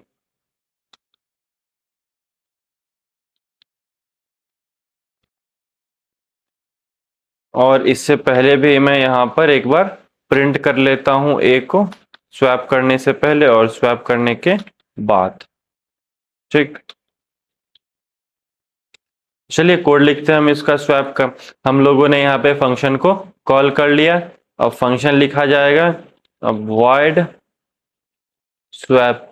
तो अभी ही बतलाया मैंने आप लोगों को कि पास बाय रेफरेंस, तो मैं इसे पास बाय रेफरेंस से लूंगा ताकि मैं डायरेक्टली ए और बी में चेंज कर सकूं, जो कि मुझे यहाँ पे करना भी है। तो दो तरीका है, एक है तरीका यूजिंग थर्ड वेरिएबल और एक तरीका है विदाउट यूजिंग थर्ड वेरिएबल। तो हम लोग पहले देखते हैं यूजिंग थर्ड वेरिएबल हम लोग दो नंबर को स्वैप कैसे करेंगे। तो मैं एक तीसरा वेरिएबल बना लेता हूँ टेम्प नाम का, जिसमें कि हम अभी स्टार्टिंग में ए को इनिशियल मतलब पुट कर दे रहे हैं, और उसके बाद ए को इक्वल टू कर देता हूं मैं बी के, और फिर जाकर के बी को इक्वल्स टू कर देता हूं मैं टेम्प के। तो ये तो हो गया खत्म। चलो अब क्या चाहिए, कोड रन कराओ। यहाँ देखो ए और बी लेना है हमें, सॉरी, तो 5 और 10, यहाँ देखो 5 10 10 5। अच्छे से दिखाता हूँ, ये एंडल की जगह पे स्पेस डाल देता हूँ।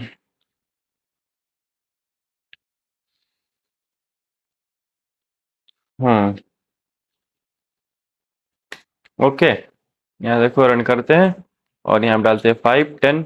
यहाँ देखिए 5 10, पहले हमारा ए क्या था 5 था, फिर और बी क्या था 10 था, और पहले अब हमारा ए हो गया है 10 और हमारा बी हो गया है 5। पास बाय रेफरेंस किया हम तो डायरेक्टली हमारा चेंज हो गया, हमें कुछ भी वैल्यू ना हमने रिटर्न किया ना ही वहाँ पे हम लोग प्रिंट करवा रहे हैं, बस हम लोग सिंपली यहाँ अंदर गए और अपना कोड लिखे और हमारा काम हो गया। तो पास बाय रेफरेंस देखिए कितना मददगार साबित हुआ इस केस में।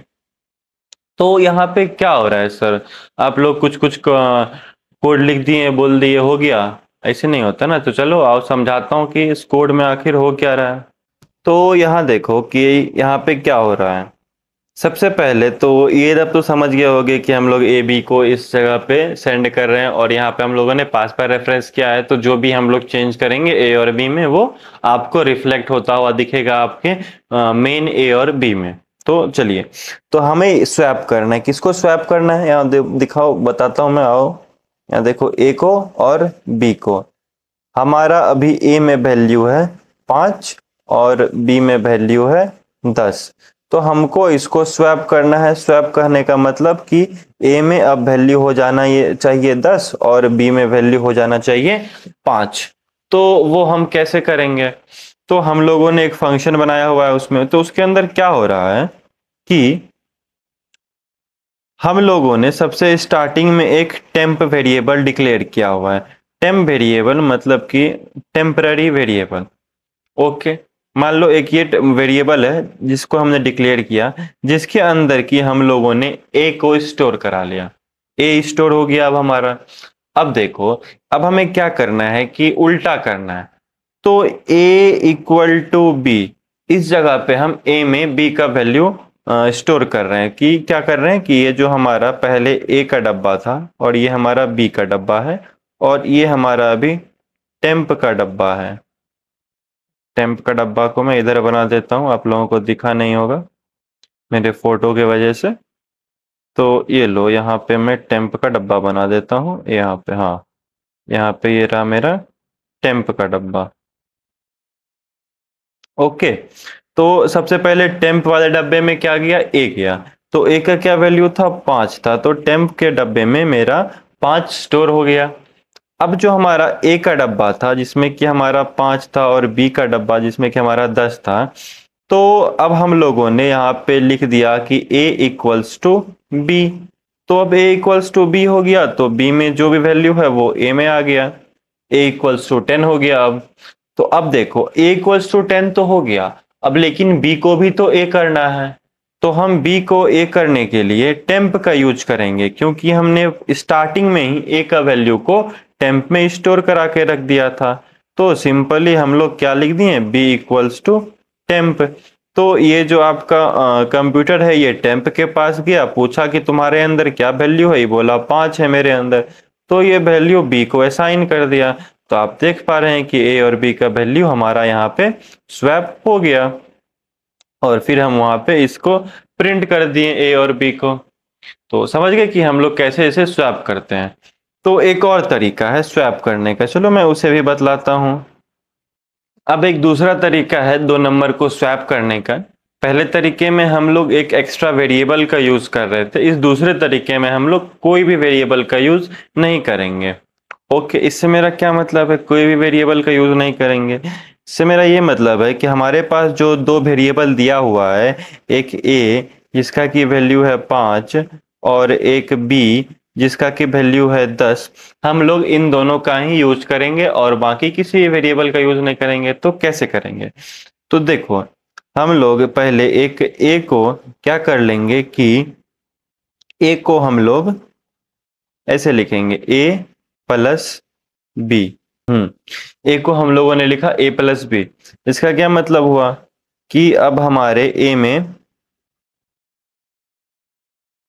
कि अब जो हमारा ए नाम का डब्बा है उसमें हमारा 10 + 5 15 स्टोर हो गया है। जो हमारा ए का डब्बा है, यहाँ पे मैं कहीं पे डब्बा बनाने का जगह ढूंढता हूँ, रुको इसको थोड़ा छोटा करते हैं और डब्बा बनाते हैं। तो जो हमारा ये 2 डब्बा था पहले ए का और ये दूसरा डब्बा था हमारा बी का। ए में है हमारा 5, ओके, और बी में है हमारा 10 है। तो जो हमारा ए का डब्बा है उसमें हम लोगों ने क्या किया, ए प्लस बी कर दिया, तो ये हो गया 15 हो गया अभी स्टार्टिंग में। अब उसके बाद हम लोग बी को क्या कर देंगे, बी को हम लोग कर देंगे ए माइनस बी, ए माइनस बी। तो बी हमारा क्या हो जाएगा, ए में 15 है और बी में 10 है। तो b का वैल्यू हो जाएगा यहाँ पे 5, तो b कट के आपका हो गया 5, b कट के हो गया आपका 5। तो अब बचा a, देखिए ये दिख रहे हैं, a 5 था, b 5 आ गया है आपका, एक वैल्यू स्वैप हो गया, दूसरा वैल्यू बचा है। दूसरा वैल्यू कौन सा बचा है? a बचा है। तो a अब क्या बचेगा? a में मेरा 15 है और b में मेरा 5। हम इसको कैसे यूज कर सकते हैं? हम इसको ऐसा लिख सकते हैं ना वापस से, a माइनस b। a में हमारा 15 है, b में हमारा 5 है, तो a कितना बनेगा? 10 बनेगा। तो a हमारा हमको वापस से 15 काट के 10 हमें मिल गया। तो ये एक दूसरा तरीका था, प्योर मैथमेटिकल तरीका है। आप लोग देख पा रहे होंगे हम लोग पहले दोनों वैल्यू के टोटल सम को एक जगह स्टोर करवा रहे हैं और उस टोटल सम से उस पर्टिकुलर वैल्यू को माइनस कर देते हैं एक बारी, और फिर सेकेंड टाइम में भी उसमें जो प्रेजेंट है उसको हम लोग माइनस कर देते हैं। तो क्लियर होगा आप लोगों को। इसको आप लोग खुद कोड करके देखिएगा, मैं कोड करके नहीं दिखाऊंगा। चलो अगले क्वेश्चन पे चलते हैं। तो हमारा तीसरा क्वेश्चन है, write a program to compute the fretest नहीं greatest common divisor of two given number. दो नंबर दिए हुए हैं, हमें उसका ग्रेटेस्ट कॉमन डिविजर निकालना है। ग्रेटेस्ट कॉमन डिविजर क्या होता है? ग्रेटेस्ट कॉमन डिविजर होता है HCF। मैं क्या बोलना चाह रहा हूं कि आप लोगों को दो नंबर दिए रहे हैं और आपको उसका HCF निकालना है। चलिए समझते हैं कि हम लोग पहले अप्रोच देखिए। पहले क्वेश्चन देख के कोड करने मत बैठ जाइए, पहले उठाइए कलम, उठाइए कॉपी, उठाइए और सोचिए कि क्या बोल रहा है, कैसे हम लोग सोच सकते हैं इस पर। तो हमें सिंपली HCF फाइंड करने का कोड लिखना है। तो HCF तो बहुत लोगों ने पढ़ा ही होगा, नहीं भी पढ़ा तो कोई बात नहीं, मैं बतला देता हूं। तो हम लोगों को HCF फाइंड करना है। क्या फाइंड करना है? HCF फाइंड करना है। तो कैसे फाइंड करेंगे? HCF बोल लो या फिर GCD, ग्रेटेस्ट कॉमन डिविजर, जो कि हमारे क्वेश्चन में लिखा हुआ है। तो वो हम लोगों को फाइंड करना है। तो चलो देखते हैं, सबसे पहले देखते हैं कि ये HCF किस खेत की मूली है और होता क्या है। सबको पता होगा यार, अगर नहीं पता हो तो कोई बात नहीं, मैं हूं ही बता दूंगा। भूल गए होगे तो रिवीजन हो जाएगा। चलो देखते हैं। तो दो नंबर लेते हैं। पहला नंबर लेता हूं मैं 12 और दूसरा नंबर लेता हूं मैं 24। तो HCF होता है कि जैसे कि आपको बोला गया दो नंबर का ये HCF निकालना है, तो इन दो नंबर का HCF होगा इन दोनों नंबर का जो सबसे कॉमन डिविजर होगा, जो कि इस दोनों नंबर को टोटली डिवाइड कर रहा होगा, और जो सबसे बिगेस्ट होगा वो इन दोनों नंबर का HCF होगा। क्या बोलना चाह रहा हूं मैं? जैसे देखो 12 के लिए लिखते हैं हम लोग यहाँ से 1 2 3 4 6, और 12 तो खुद ही है, तो 6 तक ही हम लोग लिखते। चलो एक और इसको भी इंक्लूड कर लेते। 2 1 2 3 4 6 12। इसके लिए क्या सब हो जाएगा? 1 2 3 4 6 8, ओके, और 12, और फिर जा करके 24। 12 भी होगा ना, 12 भी तो इसका होगा। तो यहाँ देखो, अब इन दोनों में HCF क्या आ गया? कॉमन सबसे ग्रेटेस्ट कौन सा? ये ग्रेटेस्ट कॉमन डिविजर। तो इन दोनों का ग्रेटेस्ट कॉमन डिविजर कौन सा है? ये 12 है। तो इस 12 पे हम लोगों को पहुंचना है, और हम लोग कैसे पहुंचेंगे? चलिए देखते हैं कैसे पहुंचना होता है। तो सबसे पहले देखो कि एक चीज देखो कि जो हमारा ये दो नंबर है 12 और 24, हम लोग जो इसमें ट्रैवल किए 1 2 3 4 6 12, हमको तो पता था कि 1 है 2 है 3 है 4 है 5 नहीं है 6 है 7 नहीं है 8 नहीं है 9 नहीं है 10 नहीं है 11 नहीं है, डायरेक्टली 12 लिख दिए। लेकिन कंप्यूटर तो इसको नहीं जानेगा ना, कंप्यूटर तो टोटली रन करेगा 1 से 12 तक, हर बार चेक करेगा कि क्या वो कंप्लीटली डिविजिबल है या नहीं है। तो हम लोगों को डिफाइन करना होगा उसके लिए कि हम लोग कितना बार चलाएंगे। तो यहाँ पे आप लोग देखिए कि आपका जो भी नंबर होगा, तो जो छोटा वाला नंबर होगा आपका, जो कि यहाँ पे हमारे इस केस में 12 है, कि जो आपका यहाँ पे ये छोटा वाला नंबर है, हमेशा जीसीडी जो होगा आपका वो उस छोटे वाले नंबर के सबसे बिगेस्ट फैक्टर जो भी आएगा उस छोटा वाला नंबर का उसी के आसपास लाई करेगा, क्योंकि उस नंबर से आगे जाइएगा तो नंबर तो डिविजिबल हो ही नहीं पाएगा। 12 13 पे चले जाइएगा आप तो 13 से कहीं डिविजिबल हो पाएगा? 12 कहीं भी नहीं हो पाएगा। तो मैं ये बोलना चाह रहा हूं कि जो भी आपका छोटा नंबर होगा हमको लूप को वहां तक ले जाना है, वहीं तक चेक करना है। अब देखो, तो देखो, तो जो भी दो नंबर है इस हमारे केस में, जैसे कि यहाँ पे 12 और 24 था, इस दोनों में जो भी हमारा मिनिमम होगा हमें उसे यूज करना है अपने फॉर लूप को रन करने के लिए कि हाँ तुम यहाँ से यहाँ तक चलोगे।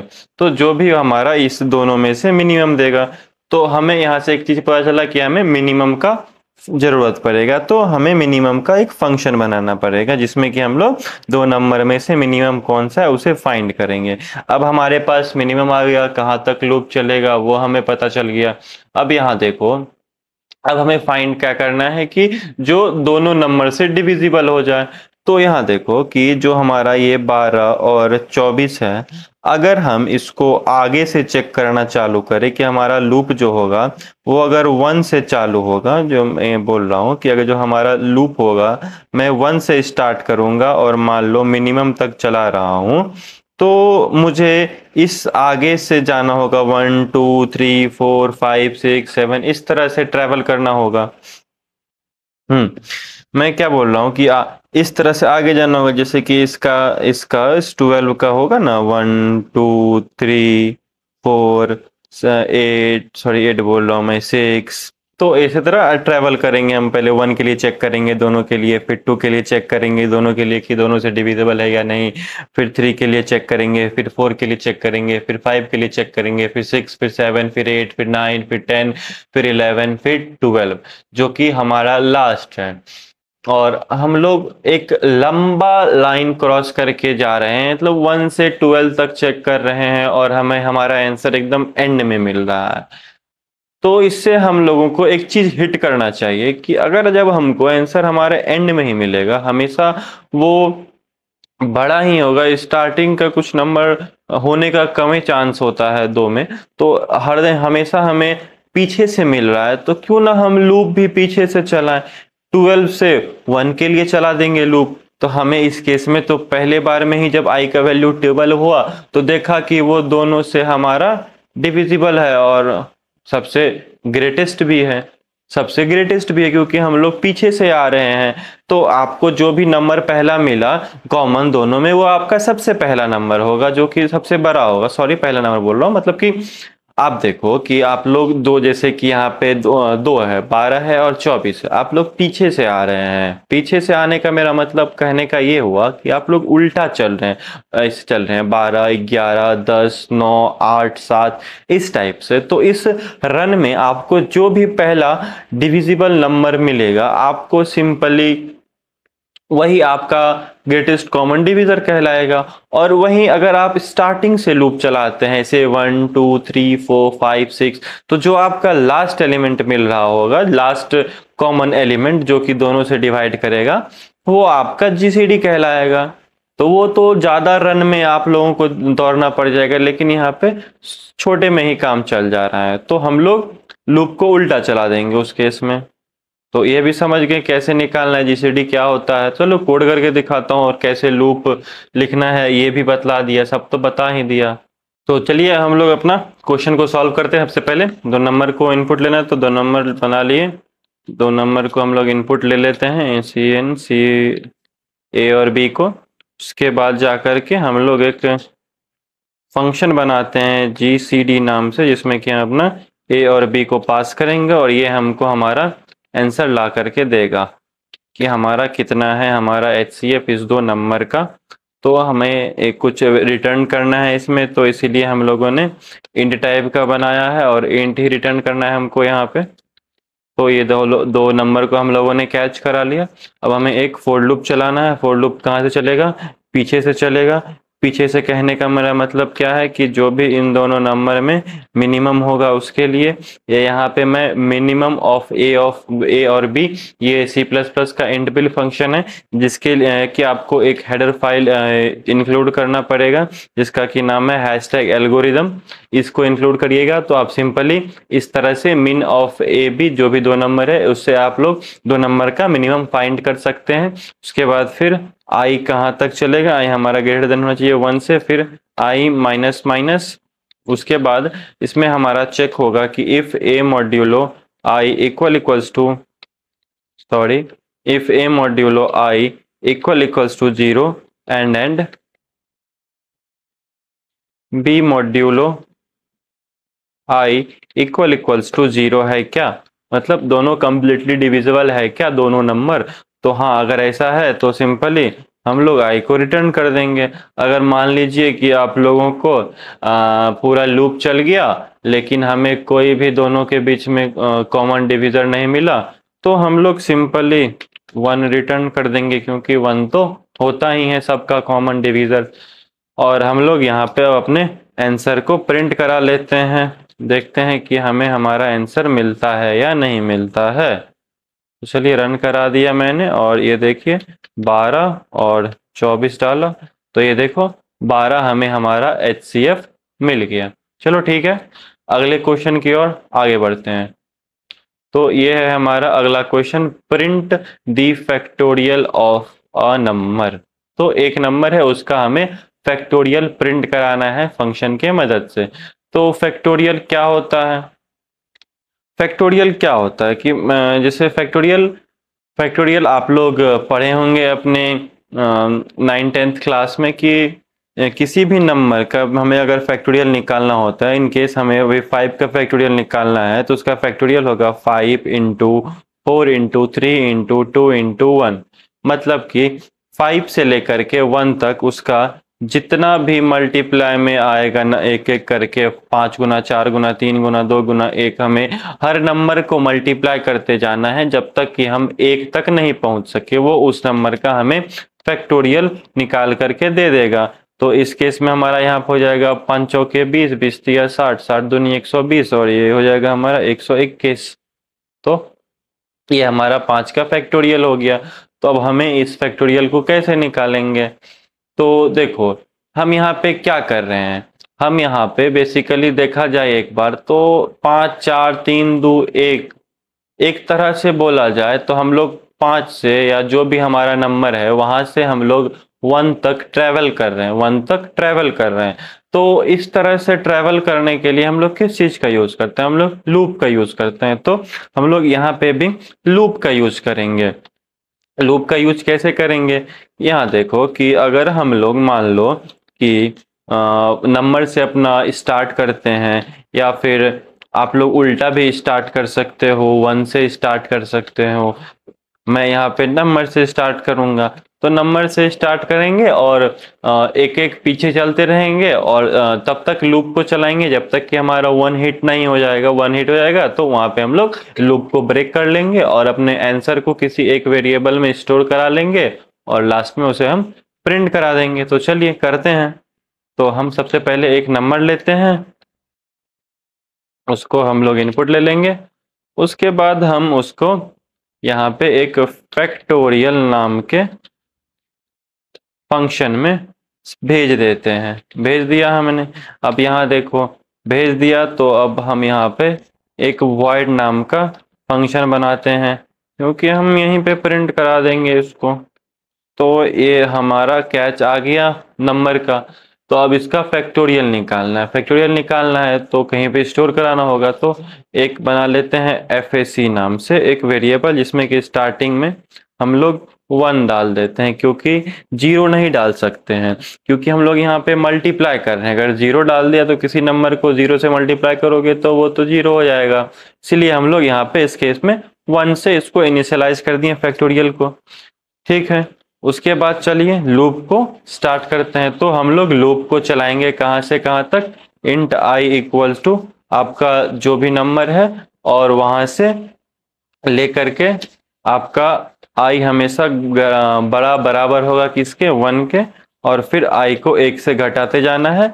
उसके बाद अंदर में क्या करना है, फैक्टोरियल को अपडेट करना है। फैक्टोरियल को कैसे अपडेट करना है, फैक्टोरियल में हमेशा हम i को मल्टीप्लाई करते जाएंगे एक एक करके। जैसे कि यहाँ पे देखो, पहले फैक्टोरियल में 1 था, अब फैक्टोरियल में क्या होगा कि जैसे ही ये लूप चला for int i equals to a के लिए, मान लो a का वैल्यू यहाँ पे 5 है, तो स्टार्टिंग में a का वैल्यू 5 है, तो यहाँ पे फैक्टोरियल में क्या हो जाएगा, factorial equals two factorial into 5, तो फैक्टोरियल में 5 स्टोर हो गया।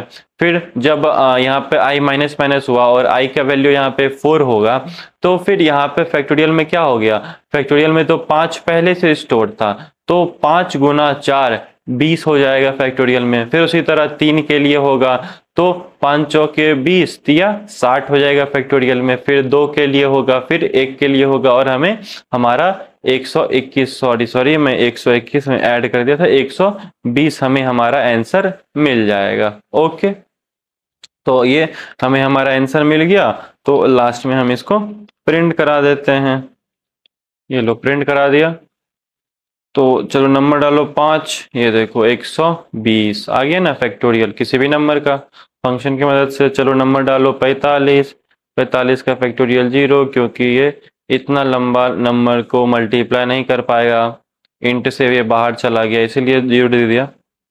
छोटा नंबर करते हैं, 8 का करके देखे, 8 का फैक्टोरियल इतना होगा 40320, करके देखो यार तुम लोग। तो चलिए अब हम लोग अपने आज के लास्ट क्वेश्चन की तरफ आगे बढ़ते हैं। तो हमारा ये आज का लास्ट क्वेश्चन है, print first n Fibonacci numbers. तो इस क्वेश्चन का मैं आप लोगों को हिंट देता हूँ, बतला देता हूँ कि कैसे करना है। ये तो मैंने फिबोनाची आप लोगों को पहले भी पढ़ाया हुआ है। हमें फिबोनाची सीरीज को प्रिंट करवाना है, तो फिबोनाची सीरीज तो मैंने आप लोगों को करवा दिया है पहले ही लूप्स के लेक्चर में। अगर लूप्स का लेक्चर नहीं देखे हो तो जाके देख के आओ, आई बटन में लिंक आ रही होगी, मैं डिस्क्रिप्शन में भी लिंक डाल दूंगा। तो उसमें मैंने अच्छे से समझा के रखा हुआ है फिबोनाची सीरीज हम कैसे प्रिंट करेंगे। तो अभी अब हमारा टास्क है कि फिबोनाची सीरीज को फंक्शन के मदद से प्रिंट करना है। तो चलिए करते हैं, क्या दिक्कत है। फिबोनाची सीरीज क्या है मैं एक बार फिर से बतला देता हूँ, जो नए यूजर सभी देख रहे हो उसके लिए है। अगर जो कोई देख के आए हैं पहले से वीडियो मेरा, तो उन्हें तो समझ में आ गया होगा फिबोनाची के बारे में बात हो रही है क्या है नहीं है। तो फिबोनाची बेसिकली एक सीरीज है जो कि स्टार्ट होता है जो कि स्टार्ट होता है 0 और 1 से। ए को अभी फिलहाल के लिए तुम लोग नजरअंदाज करो। ए जो कि स्टार्ट होता है 0 और 1 से, फिर उसके बाद आता है 1, फिर आएगा 1 + 1 2, फिर आएगा 2 + 1 3, 3 + 2 5। मतलब कि जो आपका पिछला 2 नंबर है हमको उसको सम करके अपना तीसरा नंबर देना है, और ये सीक्वेंस हमेशा चलता जाएगा जहां तक आपको इसको लेके चलना है। और स्टार्टिंग पॉइंट इसका क्या है, 0 और 1। तो हमें इसके लिए कोड लिखना है, तो कैसे लिखेंगे कोड। तो यहाँ देखो कि सबसे पहले हम लोग क्या करेंगे कि 2 वेरिएबल डिफाइन कर लेंगे, a = 0 और b = 1। तो ये हमेशा फिक्स रहेगा फिबोनाची सीक्वेंस में। ये फिबोनाची सीक्वेंस का स्टार्टिंग पॉइंट है a और b। इसके हिसाब से हम आगे बढ़ते हैं। तो ये हमारा स्टार्टिंग पॉइंट है, इसको हम लोग डिफाइन कर लेंगे। उसके बाद सबसे पहले ही हम लोग इसको प्रिंट करा देंगे, और उसके बाद फिर से हम लोग एक लूप रन करेंगे, हम लोग लूप चलाएंगे। हमें कहाँ से कहाँ मतलब कितने नंबर के लिए n टाइम फिबोनाची सीरीज चाहिए, तो n टाइम के लिए लूप चला देंगे और हम अपना फिबोनाची सीरीज को प्रिंट कराएंगे। कैसे प्रिंट कराएंगे, तो उसके लिए हम लोग एक c वेरिएबल बनाएंगे। उस c वेरिएबल में हम लोग a और b को स्टोर करा देंगे और उसको बाद में प्रिंट करा देंगे। प्रिंट कराने के बाद जो भी हमारा b का वैल्यू होगा, जो हमारा प्रेजेंट b है, जो हमारा अभी प्रेजेंट b है, उसको हम a बना देंगे। मेरा कहने का मतलब है कि a में हम b डाल देंगे और b में हम c डाल देंगे। तो इससे क्या हुआ कि ये देखो कि मान लो इसे 1 और 1 है, ये अभी हमारा a है और ये हमारा b है, तो इन दोनों का सम करके हम c में डाले जो कि आया हमारा 2। तो ये आपका अगला सीक्वेंस में जुड़ गया, फिबोनाची सीक्वेंस में ये आपका 2 जुड़ गया। तो अब आपको यहाँ पे अगला नंबर निकालना है, तो आपको इसका और इसका यूज करना होगा। तो उसका यूज करने के लिए जो अभी हमारा प्रेजेंट में बी है उसको कन्वर्ट कर देना होगा ए में, और जो हमारा प्रेजेंट का सी है, प्रेजेंट का जो सी है वो वैल्यू हम स्टोर कर देंगे बी में, ताकि हम उसको आगे यूज कर सके और अपना नया सी जो होगा हमारा 3 उसको हम लोग निकाल सके। ठीक है, तो चलिए इसे हम लोग एक बार कोड करके भी देखते हैं। तो स्टार्टिंग में क्या करना है, hashtag include IO stream using name space std int main। तो ठीक, तो अब हम लोगों को एक नंबर इनपुट लेना है। क्या नंबर इनपुट लेना है कि कहां तक एंटर योर रेंज, कि कहां तक हमें हमारा फिबोनाची सीरीज को प्रिंट करवाना है। तो फिर एंटर योर रेंज इनपुट ले लिया, ओके। उसके बाद ये फिबो नाम का एक बना देता हूं मैं, और उसमें ये n को भेज देता हूं। n को भेज दिया तो अब सिंपली यहाँ पे वापस से हम इसी में अपना फिबो को प्रिंट करा भी देंगे, ओके। इंट n हो गया। उसके बाद जा करके क्या करना है, उसके बाद हम लोगों ने n को कैच करा लिया। अब हमें सिंपली लूप चलाना है। लूप चलाने से पहले 2 वेरिएबल डिफाइन कर देंगे, a बराबर 0 और b बराबर 1। और सबसे पहले हम इसको प्रिंट करा देंगे, इसको हम लोग प्रिंट करा देंगे। कुछ नहीं कराना है, प्रिंट करा देना है, काहे कि इसको प्रिंट कराना ही होगा, इसके आगे हम लोग अपना ऑपरेशन करेंगे। तो अब देखो 2 वैल्यू तो हम लोग प्रिंट करा चुके हैं पहले से। तो हम लोग जो स्टार्ट करेंगे अपना आई स्टार्ट करेंगे 3 से, और आई को कहाँ तक ले जाएंगे, less than equal to n तक ले जाएंगे, और आई प्लस प्लस करते जाएंगे। अब देखो, अब इसमें हम लोग एक वेरिएबल बना देते हैं सी नाम का। चलो यहाँ पे डिफाइन कर देता हूँ बाहर में, अच्छा लगेगा देखने में ताकि। तो यहाँ पे मैंने डिफाइन कर दिया सी वेरिएबल, और फिर सी में डाल दिया a प्लस बी को, और फिर सी को हम यहाँ पे प्रिंट करा देते हैं और एक स्पेस भी डाल देते हैं ताकि अच्छा लगे। और फिर उसके बाद हमें क्या करना है, हमें अपडेट करना है। हमें क्या अपडेट करना है, जो हमारा करेंटली b है उसे हमें a बनाना है। तो a इक्वल्स टू b कर दिया, और जो करेंटली c में वैल्यू है उस वैल्यू को हमें b में डालना है, तो b इक्वल्स टू c कर दिया, हो गया। चलो इतना सा कोड था, इतना सा कोड है। सब रन कराते हैं। अब ये पूछ रहा है एंटर योर नेम, मैं बोलता हूँ 6, बोला 6, तो ये देखो 0 1 1 2 3 5, 0 1 1 2 3 5, इस बी के बाद भी एक ए दे देता हूँ मैं, अच्छा लगेगा फिर। फिर से करता हूँ, इस बार 8 रेंज देते हैं, और यहाँ देखो 0 1 2 3 5 8 13। तो हमारा फिबोनाची सीक्वेंस भी आ चुका है। जाने से पहले मैं एक और चीज आप लोगों को दिखा देता हूं, आप लोग फटाफट इसका स्क्रीनशॉट ले लेंगे। ये कुछ क्वेश्चंस हैं। Write a function to calculate the sum of 2 number, ये तो बता दिया। Write a function to check if a number is even और ऑड, ये भी लिखना। फिर ये implement a function to reverse an array using pointers, ये 3 क्वेश्चंस है, इसे आप लोगों को करना है। तो आज के लिए इतना ही, मिलते हैं अपने अगले वीडियो लेक्चर में जो कि रिकर्जन पे होगा। तो हमारे चैनल को सब्सक्राइब करना ना भूलें, और बेल आइकन को जरूर दबाएं ताकि आपको पता चल सके कि हमारा नेक्स्ट वीडियो कब आया है। और थैंक यू।